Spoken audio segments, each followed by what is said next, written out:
नमस्कार, महारो राजस्थान में आपका स्वागत है और मैं हूं आपके साथ कृतिका ठाकुर। लोकसभा चुनाव को लेकर राजनीतिक दलों ने युद्ध स्तर पर तैयारियां शुरू कर दी हैं। साथ ही साथ अपने वोट बैंक साधने की कवायद भी शुरू हो गई है। जहां प्रदेश में हुए लोकसभा चुनाव के आंकड़ों पर नजर डालें तो कई रोचक मामले सामने आ जाएंगे। इनमें से ही एक मामला प्रदेश के अल्पसंख्यक वर्ग से जुड़ा है। देखिए एक खास रिपोर्ट। 1952 से लेकर 2014 तक लोकसभा के 16 चुनाव हो चुके हैं और 1952 से 2014 तक अल्पसंख्यक वर्ग से केवल एक ही प्रत्याशी लोकसभा का चुनाव जीतकर संसद पहुंचा है। ये हाल तो तब है जब प्रदेश में 11% से ज्यादा मुस्लिम मतदाता हैं, जो जयपुर, झुंझुनू, सीकर, बाड़मेर, जैसलमेर, नागौर, अलवर, कोटा, अजमेर, जोधपुर, चुरू, टोंक, सवाईमाधोपुर सहित 1.5 दर्जन जिलों में निर्णायक भूमिका में है। हालांकि राज्यसभा में भी कई अल्पसंख्यक, खासकर मुस्लिम नेताओं को कांग्रेस ने संसद में प्रतिनिधित्व दिया है, लेकिन लोकसभा में सिर्फ एक ही अल्पसंख्यक नेता पहुंच सका है। उम्मीदवार होते हैं, टिकट देते हैं और अभी हमारा अध्ययन चल रहा है, फीडबैक हम लोग ले रहे हैं।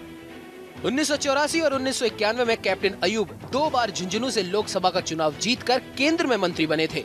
कैप्टन अयूब से पहले और उनके बाद प्रदेश से आज तक कोई भी अल्पसंख्यक नेता लोकसभा पहुंचा ही नहीं। हालांकि 2014 में पार्टी ने भारतीय क्रिकेट टीम के पूर्व कप्तान मोहम्मद अजहरुद्दीन को टोंक, सवाईमाधोपुर से चुनाव लड़ाया तो था, लेकिन उनकी सेलिब्रिटी इमेज भी उन्हें यहां चुनाव नहीं जिता पाई।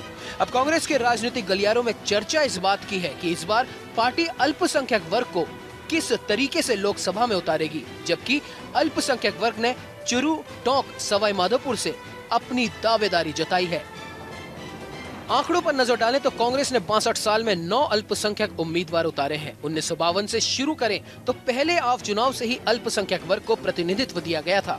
1952 में जोधपुर, 1957 में जयपुर, 1977 में चुरू और 1984 से 1996 तक झुंझुनू। इसके अलावा 1991 और 1996 में भरतपुर, 1998 में जयपुर, 2004 में अजमेर, 2009 में चुरू और 2014 में टोंक, सवाईमाधोपुर से उम्मीदवार बनाया गया था। 1952 में कांग्रेस ने जोधपुर से यासीन नूरी को उम्मीदवार बनाया था, तो वहीं 1984 और 1991 में झुंझुनू से कैप्टन अयूब 2 बार लोकसभा के लिए चुने गए। आइए ग्राफिक्स के जरिए आपको दिखाते हैं लोकसभा में कांग्रेस के अल्पसंख्यक उम्मीदवारों पर एक नजर। साल 1952 यासीन नूरी, लोकसभा क्षेत्र जोधपुर। साल 1977 उस्मान आरिफ, लोकसभा क्षेत्र चुरू।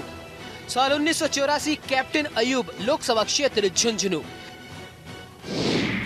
साल 1991 कैप्टन अयूब, लोकसभा क्षेत्र झुंझुनू। साल 1991 चौधरी तैयब, लोकसभा क्षेत्र भरतपुर।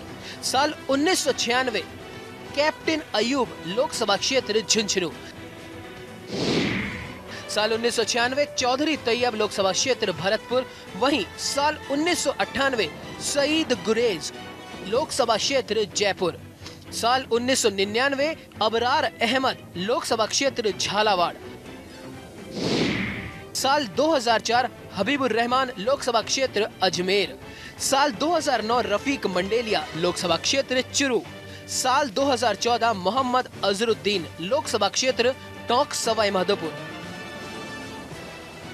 बहरहाल अल्पसंख्यक कांग्रेस नेता भी प्रदेश में विभिन्न जगहों से दावेदार हैं, लेकिन कितने अल्पसंख्यकों को टिकट मिलता है, ये तो आने वाला वक्त ही बताएगा। न्यूज इंडिया के लिए जयपुर से ब्यूरो रिपोर्ट।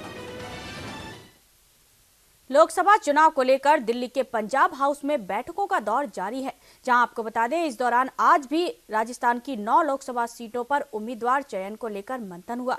वहीं 28 मार्च को गुजरात के अहमदाबाद में कांग्रेस की कार्य समिति की बैठक 1 मार्च को आयोजित की जाएगी और साथ ही आज दौसा, अलवर, जयपुर देहात, अजमेर और पाली और जालोर, सिरोही, जयपुर शहर, जोधपुर, बाड़मेर, जैसलमेर सीटों पर मंथन हुआ। इस दौरान बैठक में प्रभारी अविनाश पांडे, पीसीसी अध्यक्ष सचिन पायलट, सह प्रभारी देवेंद्र यादव, विवेक बंसल समेत कई जिला प्रभारी मंत्री मौजूद रहे।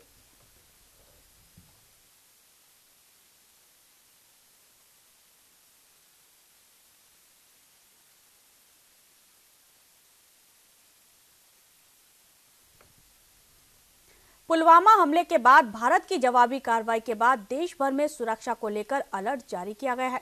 केंद्रीय खुफिया एजेंसी की ओर से जारी अलर्ट के चलते बड़े शहरों, एयरपोर्ट, बस स्टैंड, पर्यटन स्थलों और भीड़-भाड़ वाले बाजारों में कड़ी निगरानी रखने के निर्देश जारी किए गए हैं। जहां केंद्रीय एजेंसियों से मिले अलर्ट के चलते पाकिस्तान से सटे राजस्थान में भी सुरक्षा व्यवस्था कड़ी की गई है। सीमावर्ती इलाकों में सीमा सुरक्षा बल और सेना की ओर से गश्त बढ़ा दी गई है।